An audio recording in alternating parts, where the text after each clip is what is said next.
Morning আমাদের very busy পরে করো নাম রে যারা আমাদের হ্যারাস করছে, যারা এই সমস্ত টেস্ট করছে, তাদের দেখিয়ে 19 ঘন্টা পর এখন মেডিকেল টেস্টের জন্য। গতকাল দুপুর 2:30টার সময় আক্রান্ত হয়েছিলাম, শারীরিক অবস্থা খুব খারাপ। 19 ঘন্টা কেটে গেছে। ত্রিপুরার পুলিশ প্রশাসন যে 50 বানাচ্ছিল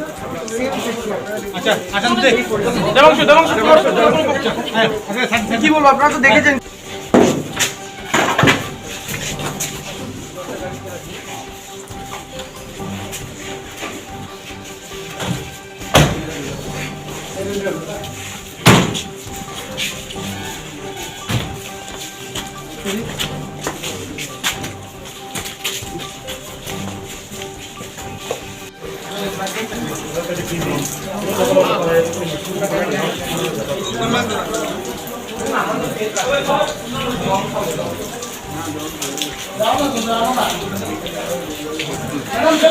আমরা নাকি 7টার পরে কারফিউ ভেঙে বেরিয়েছি, অথচ অদ্ভুত বিষয় দেখুন, আমাদের 2-2:30 নাগাদ অ্যাটাক হয়। আমবাসা থেকে আগরতলা দূরত্ব কতটা আপনারা জানেন।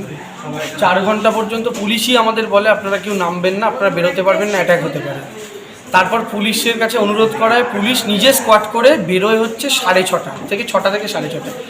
তো 6টা থেকে 6:30 যদি পুলিশ স্কোয়াড করে নিয়ে বেরোয়, কোন জাদু বলে ওই 6:30 থেকে 7টার মধ্যে আপনি আমবাসা থেকে আগরতলায় যেতে পারেন? আপনি বলুন তো। তো আমাদের ওপরে এই কেস দেওয়া হলো, অথচ যারা মোড়ে মোড়ে দাঁড়িয়ে দাঁ বাঁশ ইত্যাদি নিয়ে আক্রমণ করার জন্য দাঁড়িয়েছিল তাদের কাউকে স্পর্শ পর্যন্ত করা হয়নি।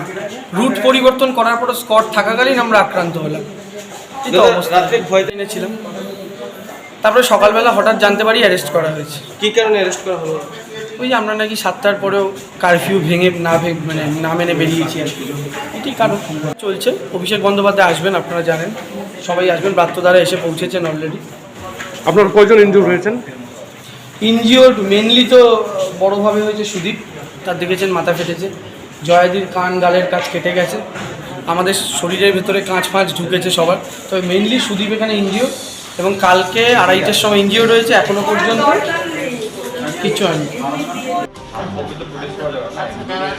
আমরা তো কলকাতা থেকে এসেছি, আমরা সবে মাত্র টেস্ট করে RT-PCR এটা valid for only 48 hours তারপরে তো we have to take a test 48 দিন কিছু হবে না, কিন্তু আসবে না, it's a part of the procedure।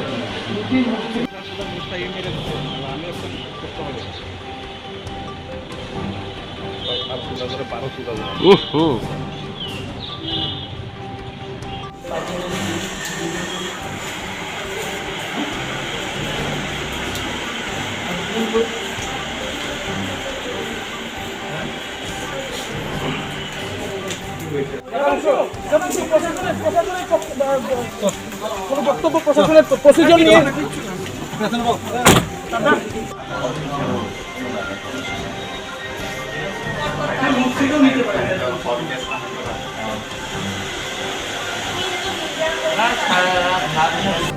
বের করে নেব হার্ড কপি, আপনি দেখুন জিনিসটা। না, আমরা মেডিকেল করা কবিতা নিয়ে বেরিয়ে করে হবে কিনা তাহলে একটু বার করে দিন। আপনি একবার দেখে দিন, যদি স্কটে থাকাকালীন আক্রমণ হয়েছে। কালকে রাত্রিবেলা তখন 10টা 10:30 বাজে, আমরা কি অসহায়, রাস্তায় একটা লোক নেই, বিজেপির গুন্ডারা মোড়ে মোড়ে দাঁড়িয়ে রয়েছে, দাঁ বললম সব কিছু নিয়ে।